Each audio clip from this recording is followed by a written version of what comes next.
Hello and welcome to episode 16 of my plant-based weight loss video blog.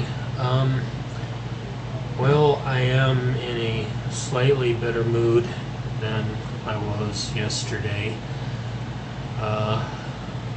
Pretty much I was just falling apart yesterday and the day preceding, especially over that entire food stamp thing.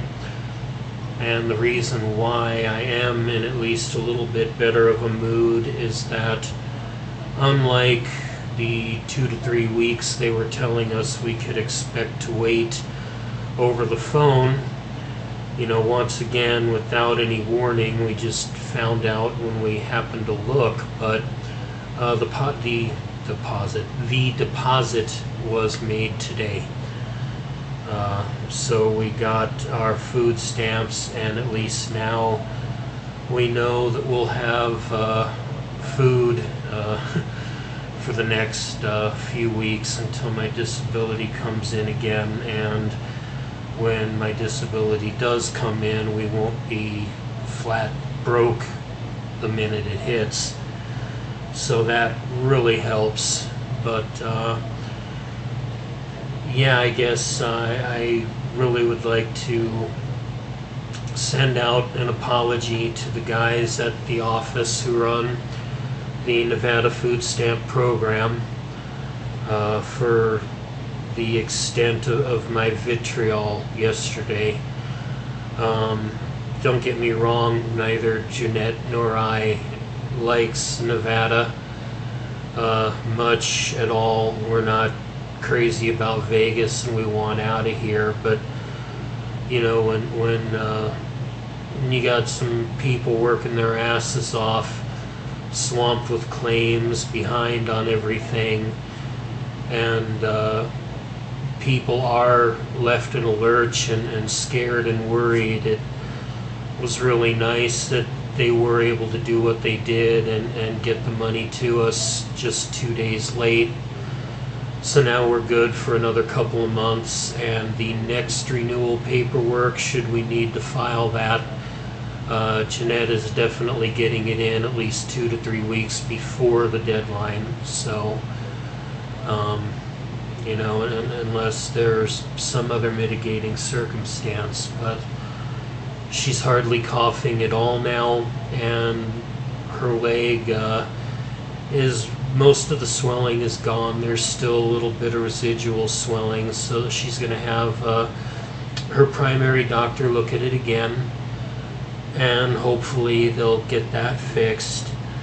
I just wanted to share an anecdote today as well, and then that'll, I guess, be it for this video. Maybe tomorrow or in the not too distant future I'll get into talking about our roommate situation. But when I was sleeping this morning, we have one cat, the one who, when I was doing the very first yoga,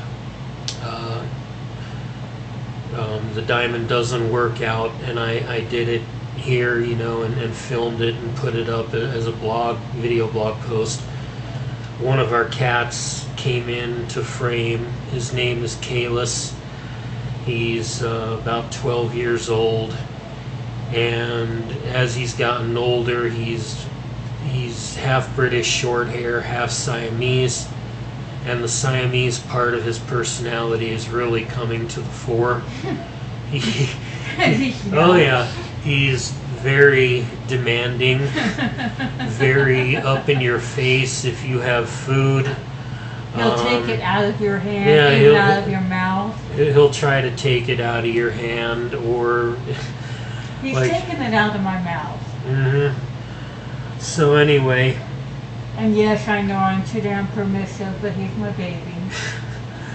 Yeah, Jeanette's had him since he was weaned, but he likes to sleep with us. Out of the 4, he's the most likely to do it. And he's the one that I call the old Jewish man, Woody Allen type cat, because I forget the name of that old movie Woody Allen did where he played the Jewish guy who did nothing but complain and bitch and moan. Well, that's our Kittehs. And I mean it in the most humorous way possible. He's a wonderful kitty.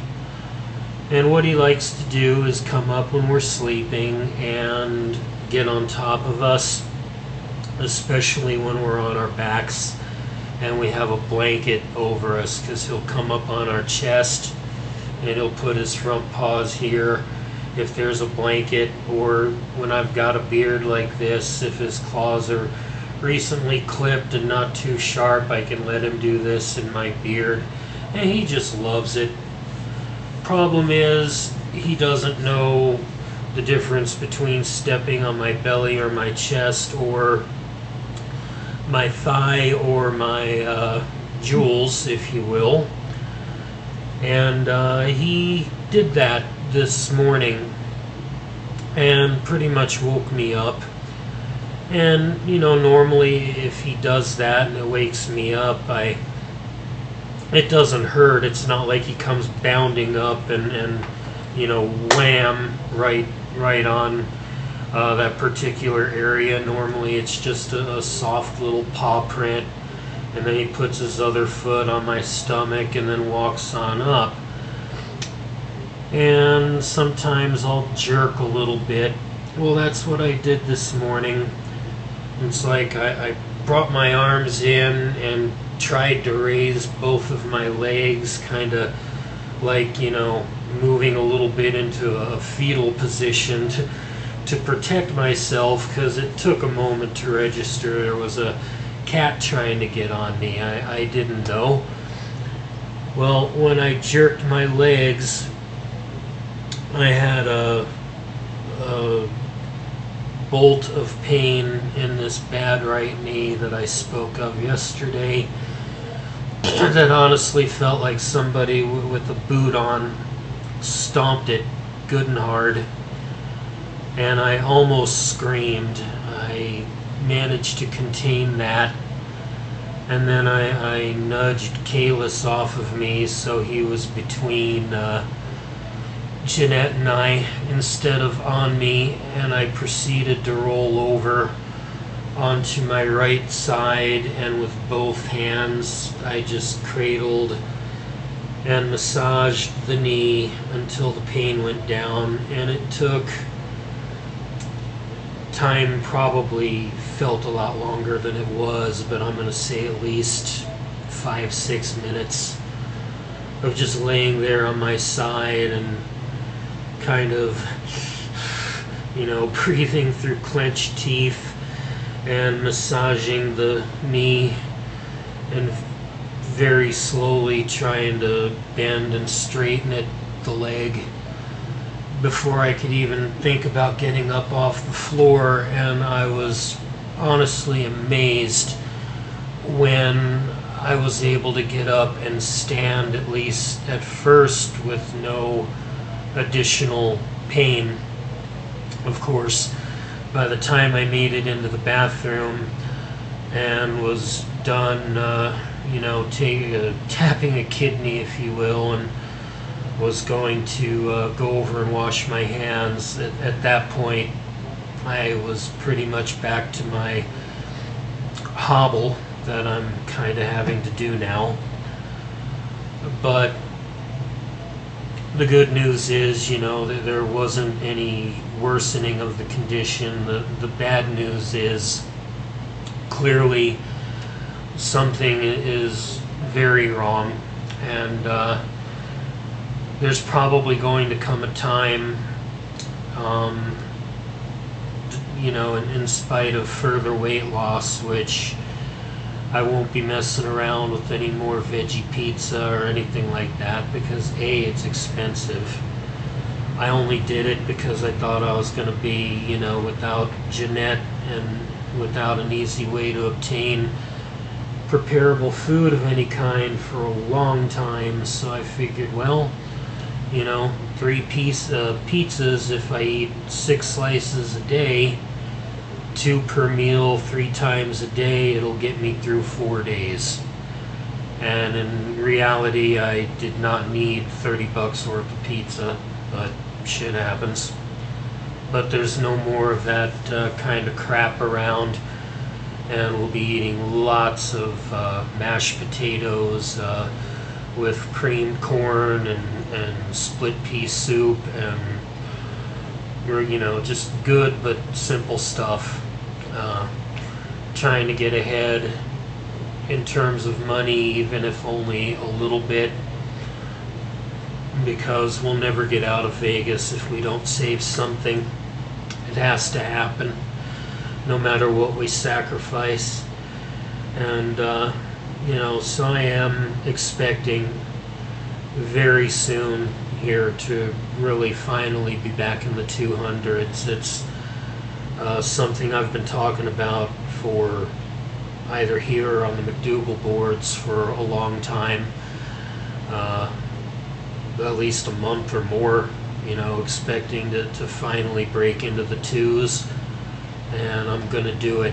So that being said, I discovered today that after having deleted a lot of posts, I had my reason I expressed yesterday, which was that I felt like I was this one person who always had way too much negative stuff to vent about and talk about.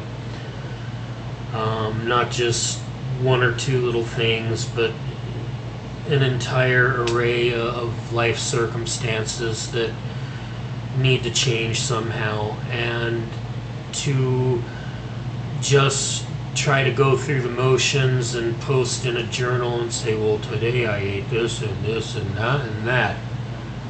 That's like a facade. Or, it's just, to me, if I can't be myself and talk about the good and the bad, even when the bad is outweighing the good, by 7 to 1, 8 to 1, or whatever, then there's no point. That's just me. It's the way I am. Anyway, I came to find out that my account there was shut down, so I guess that's it for that. I can do what I need to do without posting over there anyway. And I definitely had some other reasons which I couldn't get out of my mind, and to go further into a lot of that would be to air a lot of dirty laundry and point fingers at people, which I just don't want to do that.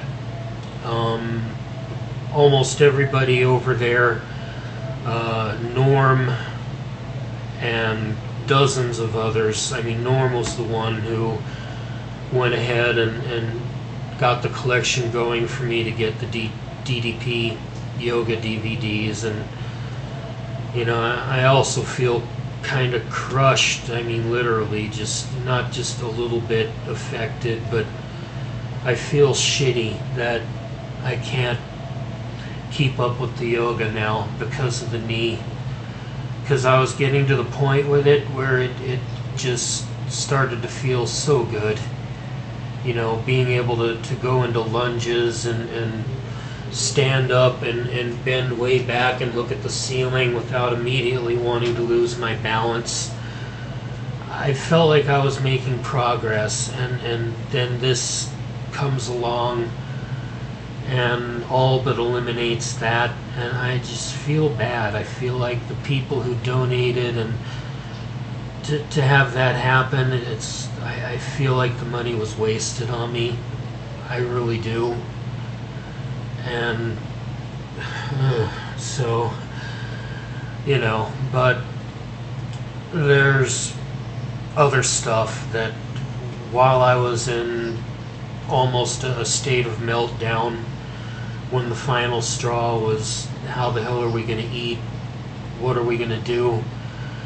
That prompted me to just start deleting posts. So the long and short of it is, I'm out of there, at least for now, and maybe at some point I'll contact the mods and, you know, say, hey, I'd like to get back in, but that's not going to happen until I feel like I can go over there and post and not feel like I'm trying to put up a front of whatever and just sitting on and hiding and stewing, you know, over all of this other crap. When I can get to that point, I'll be back over there, and I'm gonna miss a lot of you, but you can come over here to my house where I won't have any global warming deniers to have to talk down to. And yeah, it's exactly what I did over there in the global warming section of that board. But that's, you know, another topic I could go into for a very long time, point by point, trying to break it down. It just ain't worth it. Anybody who wants to know the truth about what's going on with the environment, there's tons of places to go to look at the facts and charts and statistics and the overwhelming scientific consensus. It's out there if you want to see it. You know, and the final thing I'm going to say on that is it seems like the ultimate double standard to me when on Dr. McDougall's board some paleo clown wants to come in there and talk about how they've done so great, you know, eating 10% carbs, 40% fat, 50% protein, all this lean steak and fish and chicken and blah blah, and everybody just blows a head gasket because A, Dr. McDougall's board is about the McDougall plan. B, everybody who has tried to implement it to, you know, at least a vast majority degree, which includes myself. I, you know, admit I've had slip-ups, and there were some major ones recently, but no more. But if you're true to it as much as you can be, the results are obvious. They speak for themselves. When I first started losing weight, it was, well, let's eat a little bit less fast food and have chicken and, you know, white meat chicken instead of hamburgers and blah blah blah. And in a year and a half I couldn't even drop 20 pounds, and I was eating less besides.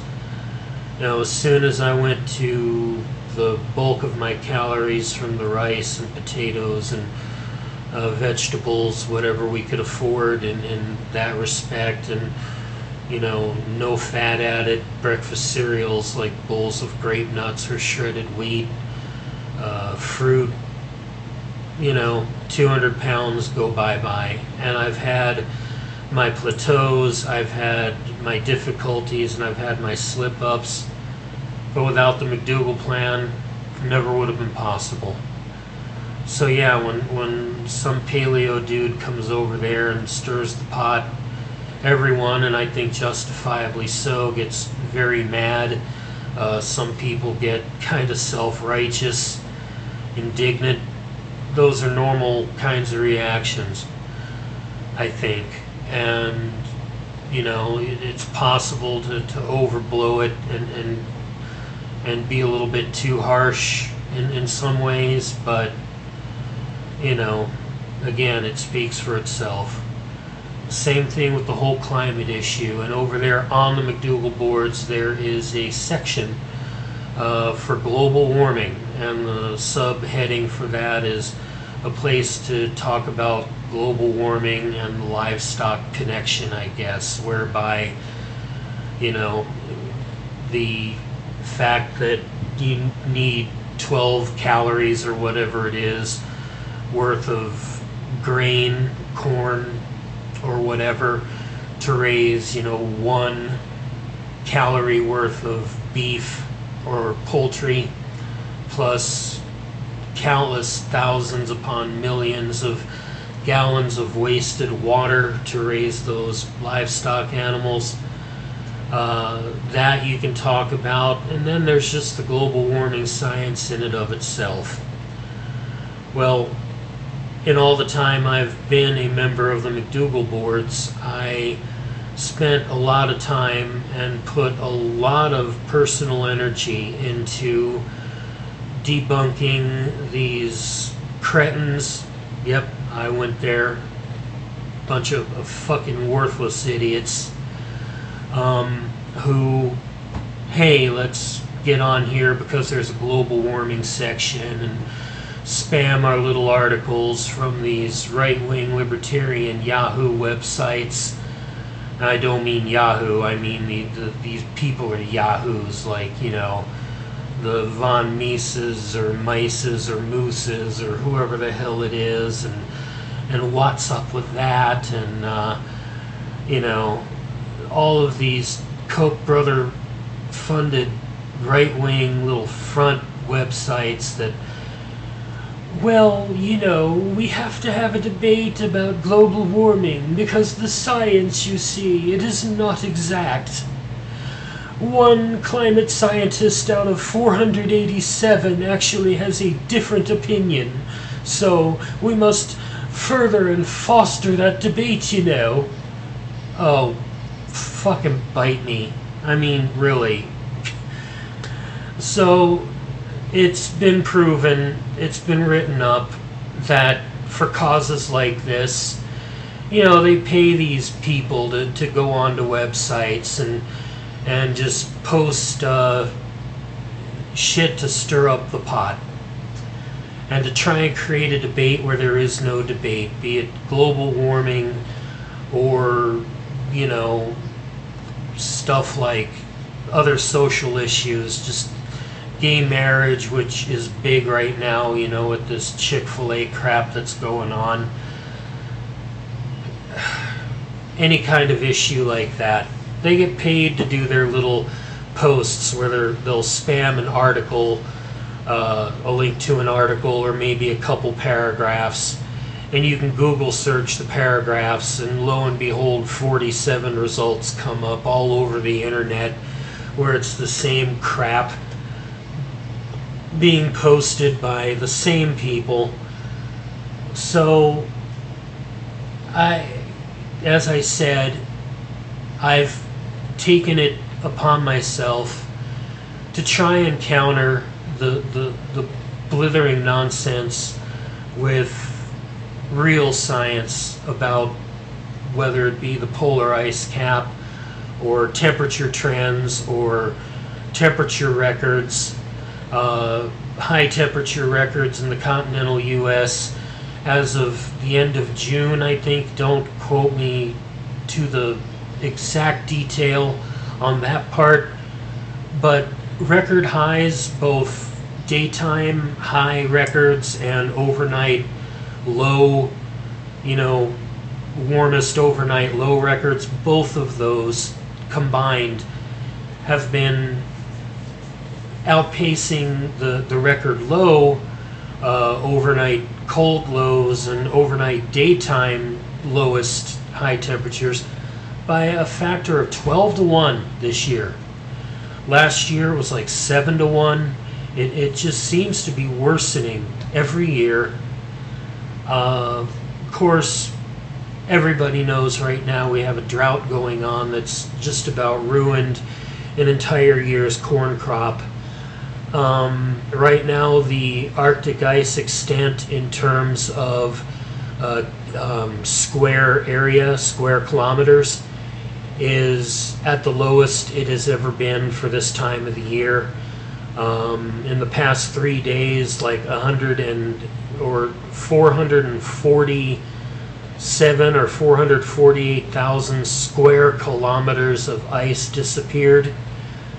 It's looking like the ultimate low extent of Arctic ice this September will far dwarf, you know, the record set in 2007 and nearly tied last year.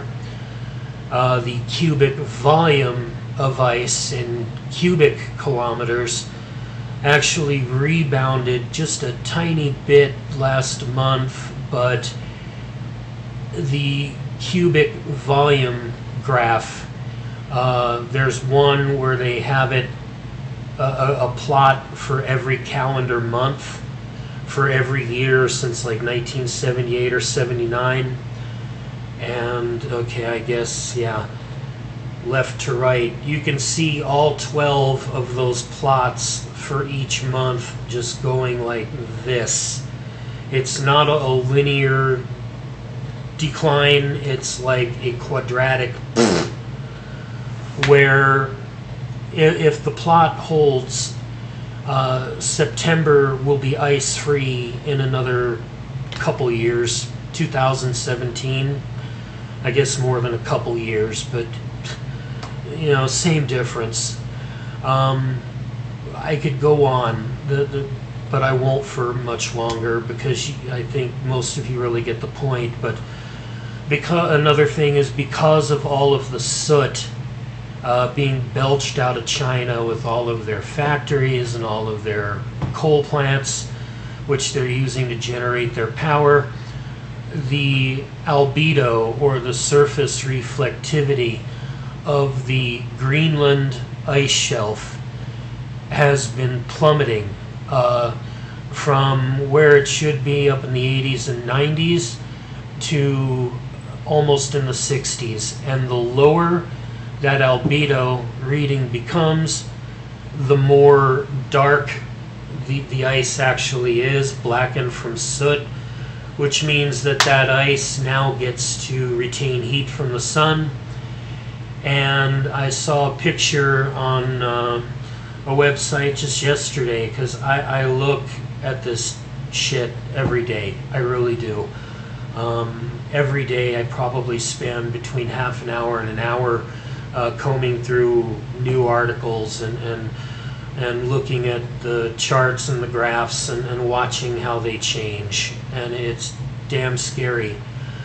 But as I was going to say, where the ice in Greenland forms melt pockets, on the floors of those melt pockets where it's draining down into the bottom of the ice, you can literally just see this black part, like in a swimming pool that hasn't been cleaned. You know, at the bottom around the drain, you might see a bunch of dirt. Well, you can actually see black soot from the surface of the ice collecting in the bottom of these melt ponds when they finally crack open and drain. So the ice and the air over Greenland are both going to continue heating up, which will speed melting. And of course, unlike the water sea ice, which is over the Arctic Ocean, the Greenland ice shelf, when it melts, is actually going to contribute to sea level rise. So we have all of this going on.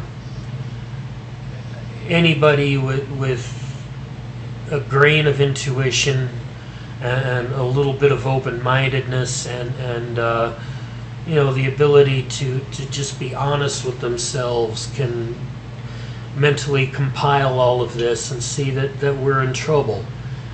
And it's the McDougall board, and in the starch solution, one of his best chapters is about all of this environmental stress and the global warming and the you know, limits on arable land, and how we need to stop raising crops to feed meat and just start eating the damn crops. It's his board. He acknowledges global warming. He wants a discussion about global warming. And because I spend so much time reading about it, and I think I have a decent way when I'm not, you know, being too wordy and going off on all these tangents like I do, you know, I think I can help convey the degree of the problem that we have. And it's something I enjoy imparting the information, even if it is depressing, because people need to know about it. And a couple of years ago, I really got into it with a couple of these spammers, and one of the moderators at the time just deleted a bunch of those bozos accounts. And when I saw those posts gone and all those articles from the Heartland Institute, I just about had a canary. I was so happy. So, you know, fast forward to recently, and that junk has started up again. And like I said, I do not generally get off on being, you know, a patronizing slob. I don't think people want to be talked down to, and I don't enjoy doing it. I don't have this elitist attitude. You know, like I mentioned yesterday, I have a reasonably high IQ, and most of the time I hate it. I wish I didn't, because it's like it's a burden, you know?